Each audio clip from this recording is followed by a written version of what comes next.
Those who criticize the Book of Mormon have come up with various extremely unlikely theories of where the Book of Mormon came from. One unlikely theory is that Joseph Smith just invented the Book of Mormon out of thin air. Joseph Smith started studying Hebrew 5.5 years after the Book of Mormon was published. We will look at names in the Book of Mormon to consider how exceedingly unlikely it is that Joseph Smith just invented the Book of Mormon from nothing. We will consider Hebrew word patterns, categories of names in the Book of Mormon, and names related to the surrounding text. In Hebrew, there are rules about which sounds can be at the beginning of words. It turns out that the names in the Book of Mormon all follow those rules, except possibly for one word, Chemish, but it is probably pronounced Chemish with a K at the beginning, in which case the Book of Mormon follows the rules for that name also. Scholars at BYU have studied names in the Book of Mormon for decades. An onomasticon is a lexicon of names. There is an onomasticon of names of the Book of Mormon on BYU's website. Entries in the onomasticon may change over time as more knowledge is obtained. Information about specific names in the Book of Mormon mentioned in this presentation come from the onomasticon, with one exception, which I will specifically call out. Etymology is the historical study of the origin and meanings of words. Morphemes are sequences of letters that have had a meaning at some point. Phonemes are the basic units of sound in a language. The onomasticon seeks to suggest the etymology of names in the Book of Mormon. If one were to compare each name in the Book of Mormon to a tree, one could say that each tree has been studied extensively, but perhaps it is time to zoom out to look at the whole forest. What conclusions might we draw about the whole set of names in the Book of Mormon? I am not an expert in Hebrew, Egyptian, or other ancient languages. Based on analysis of names in the Book of Mormon as found in the Onomasticon, I separated names in the Book of Mormon into categories. These categories and numbers are of my own devising and are not part of the Onomasticon itself. Many of the names in the Onomasticon have multiple possible etymologies. In order to separate the names in the Onomasticon into categories, I chose the etymology of each name that seemed the most likely to me. You are welcome to go to the Onomasticon and categorize them yourself. These are the categories I found.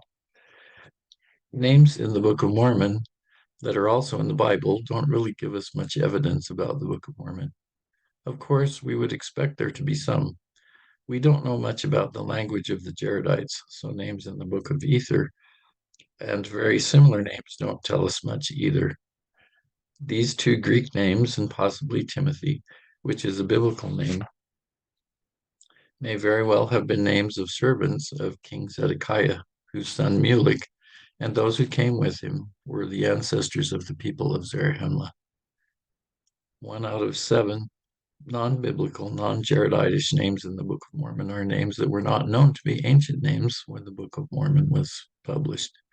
They have been found for the first time after the Book of Mormon was published in ancient papyrus documents or on ancient seals, etc. 74 names not proven yet to have been ancient names have suggested Semitic etymologies. Over the rest, most have partial suggested etymologies from Semitic languages, or are at least based on the predominant three-consonant model of Semitic roots. Joseph Smith didn't begin to study Hebrew until 5.5 years after the Book of Mormon was published. Of the 140 non-biblical, non-Jareditish names, 22 have since been found in ancient documents, seals, and so forth. That these names would later be discovered to be ancient names could not have been known to Joseph Smith unless by revelation. Here are some examples of names in the Book of Mormon that have these Semitic meanings. Since Mulek was the son of King Zedekiah, it is interesting that his name means little king. The waters of Sebus were clearly a place of gathering, and Jershon was the place of inheritance given to the anti-Nephi Lehis. Most words in Semitic languages are based on three consonants with vowels sprinkled between and after the consonant. Sometimes there are prefixes or suffixes with their own vowels. Words based on three consonants are said to have triliteral roots. These first four words are based on in some way on the root MLK, which means king. The next four follow rules of Hebrew word formation, but the meaning is unknown. In the remaining five, part of the word has a reasonable meaning, but the rest is fuzzy. These are names that do not occur in the Book of Ether, but are so similar to Jaredite names that they may appear that they are likely to either be Jaredite names or formed partly from Jaredite names. All of these names appear after the Nephites and the people of Zarahemla joined together. These are examples of names that come from the language of the Egyptians. The place in Oman, where most scholars who are members of the church believe was the place Nephi called Bountiful, is the main place in the Middle East where frankincense and myrrh come from.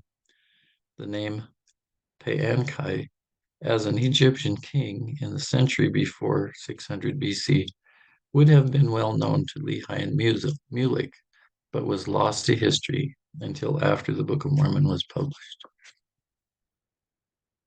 At the time of Joseph Smith, Alma was considered to be a feminine Latin word, as in alma mater, which means nourishing mother.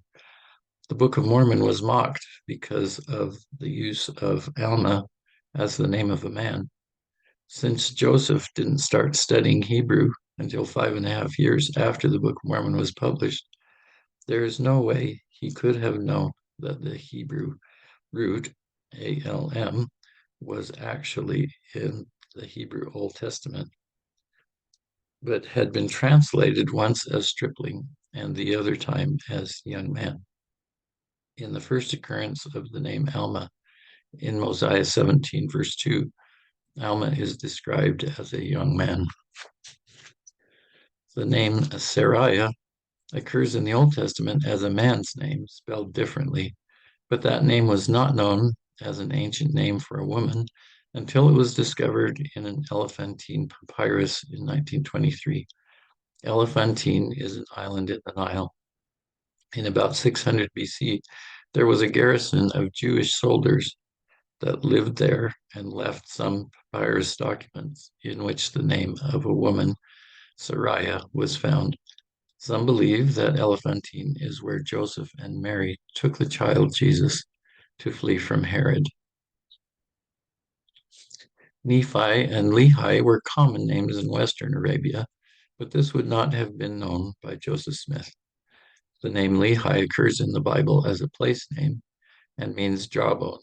It is referred to in the book of Judges when Samson used a jawbone to kill Philistines. If Joseph had just been inventing names, Gidgiddoni is not the kind of name one would pick out of a hat, so to speak.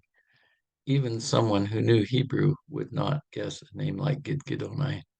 These were found in ancient Assyrian records in about 1999. These could easily have been known by Lehi. As for Nahum, how could Joseph have guessed that a name would later be found on 3 altars in Saudi Arabia in exactly the place where the Book of Mormon says they should be?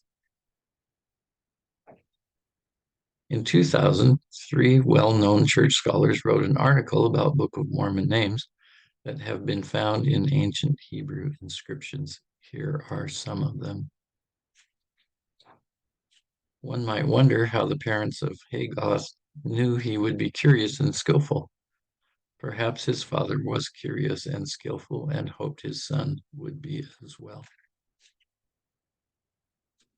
Here is a list of the Hebrew names in ancient Hebrew inscriptions that are non-biblical, non-Jareditish names in the Book of Mormon. The second column shows the date in which the discovery of the name was published. The name Chemosh does appear in the Old Testament, but it is spelled with one more letter, the letter for O, than Chemish. It has been suggested that Matonai and Mataniah are equivalent to Matan and Mataniah, but Joseph Smith would not have known that. The third column shows the approximate century of the inscription. All of the dates when these were found and published are well after 1830, when the Book of Mormon was published. Joseph Smith would have had no way of knowing these names were real Hebrew names except by revelation. There are three kinds of names in the text that are related to the text: names whose meaning is relevant to the context, names whose meaning the author appears to be making a wordplay upon, and names with a gloss in the text. Each of these kinds of names also appear in the Bible. Bashan means in ivory. You can see in this verse, there is a mention of ivory. The name Isaac means to laugh or to rejoice. This verse saying Abraham laughed when he heard that Sarah would have a child in her old age is pretty clearly an intentional wordplay. Isaiah often started chapters by saying he was talking about the burden of this or that city. His father's name, Amos, means burden. Sometimes the scriptures use a word and specifically tell us the meaning or gloss of that word. In the New Testament, the Savior calls Peter Cephas, and we are specifically told that means stone. We are told in Hebrews 7 that the name Melchizedek means king of righteousness, and that he was the king of Salem, or the king of peace. Salem means peace. We find similar things in the Book of Mormon. The name Sebus means a place of gathering, and that is where the Lamanites gathered to water their flock. Here are some apparently intentional word plays in the Book of Mormon. The name Nephi means good or fair, and we find verses where either a man named Nephi is specifically called good, or the people of Nephi were called fair. Hagoth means curious or skillful, and he is called an exceedingly curious man. Jershon means place of inheritance, and the land was given to the anti-Nephi Lehis for their inheritance. Nahum means mourning, and the daughters of Ishmael mourned the passing of their father. Alma means young man of God, and in the first occurrence of the name in the Book of Mormon, he is called a young man. Now, here are some cases where the Book of Mormon tells us the meaning of words, and they actually do have that meaning. Ammon is called Rabbana by one of King Lamoni's servants, and the root of the word means great. The scriptures say that Iriantum means many waters, and the meaning of the word is actually well-watered completeness. The Book of Mormon tells us that the Rameumptom was high and was known as the Holy Stand. The word actually does mean a high place for standing.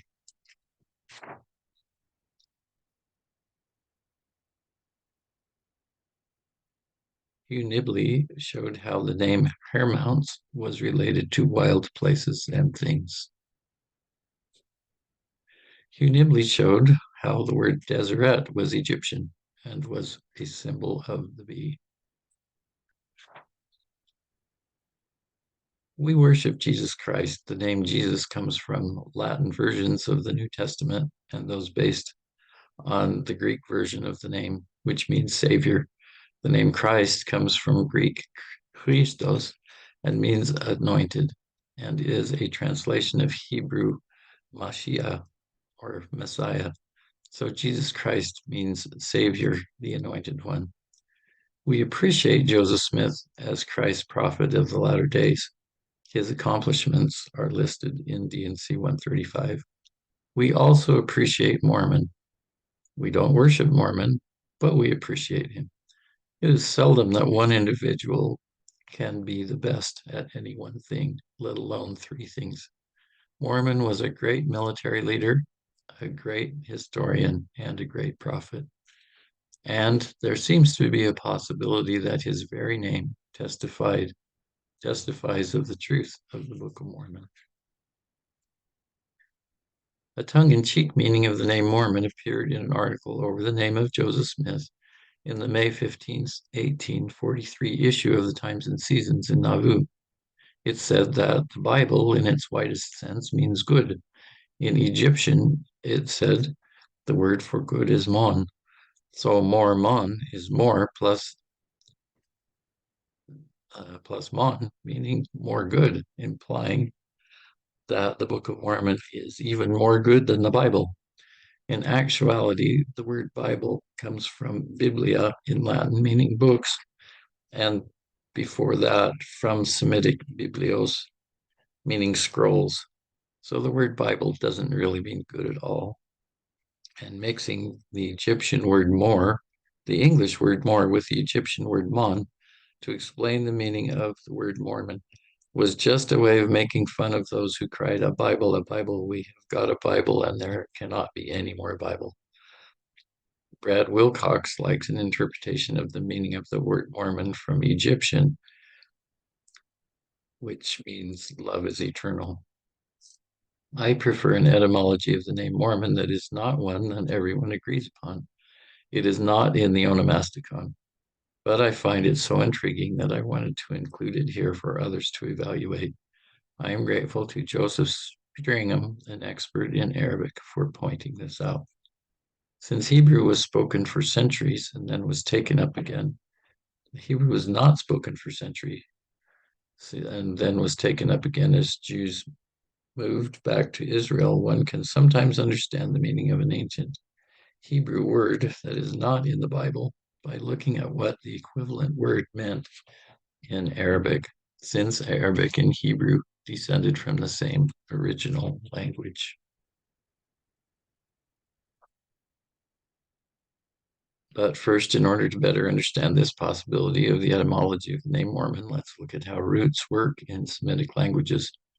Most words in Semitic languages are based on a sequence of consonants, usually 3 consonants, with vowels mixed in. A 3-letter root is called a triliteral root.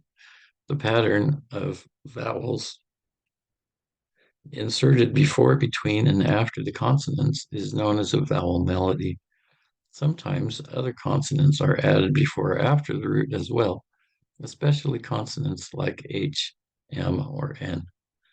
Here are some Semitic words based on the 3-letter root RMH or RMY.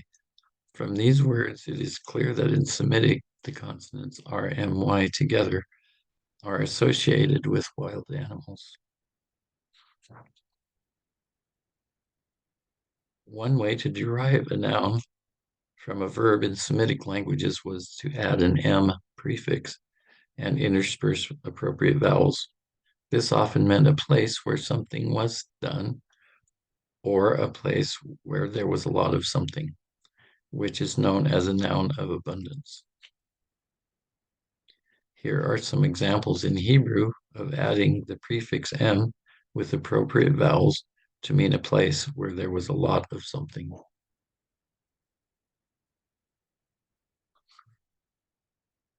Here are examples in Hebrew of where adding the M prefix with appropriate vowels meant a place where a certain action was done a lot. In Arabic, there is a second way of forming a noun of abundance. In Arabic, the noun of abundance also implied the idea of seasonality, or the idea of from time to time. Changing the vowels and ending of the word for throw in Arabic in a standard way turns the word into what one would throw a javelin at or shoot an arrow at, namely a wild or hunted animal. Adding an M at the beginning and using this pattern of vowels creates the noun of abundance, which would mean a place where there are, at times and seasons, a lot of wild or hunted animals.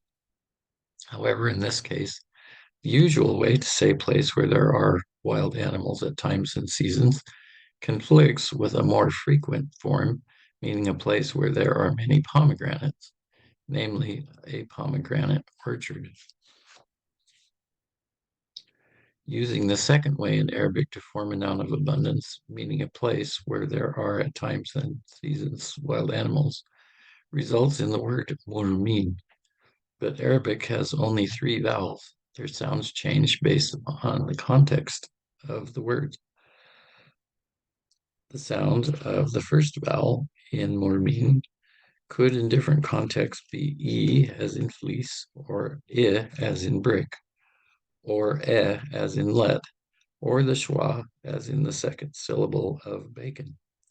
The sound of the first vowel could in some contexts be U as in noodle, or O as in broken. So murmin could be pronounced Mormon. We see from this verse in Mosiah that the word Mormon has exactly the meaning given to it by the context in the verse, namely a place where at times or seasons there were wild beasts. The second way of making a noun of abundance in Arabic is to use the active participle of the causative form of the verb. In Hebrew, since it is the object of the verb that is in focus, namely the wild animals at which javelins are being thrown or arrows are being shot, we are interested in the passive causative, which is the hofal form. The hofal participle of Rama is mormeh. The suffix on in Hebrew is used to create place names, replacing the weak ending with on. Then the word becomes mormon, meaning a place of hunted or wild animals.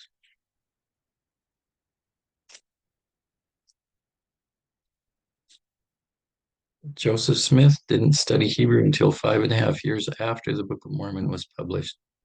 For him to fabricate the Book of Mormon out of thin air and correctly come up with the name Mormon that has exactly the right meaning would have been impossible except by revelation.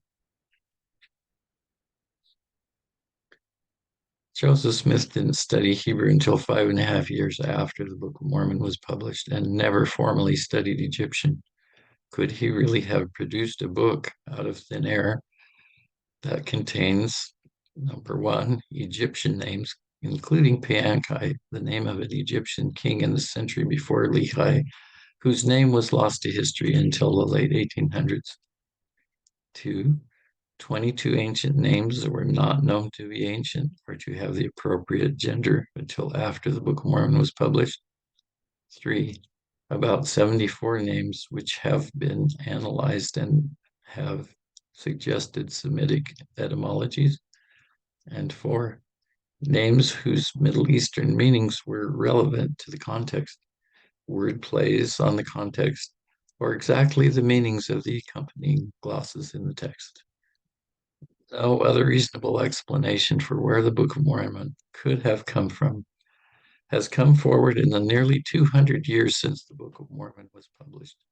The only reasonable explanation is the one Joseph gave himself, that the Book of Mormon was written by ancient prophets and that he, Joseph Smith, translated it by the gift and power of God.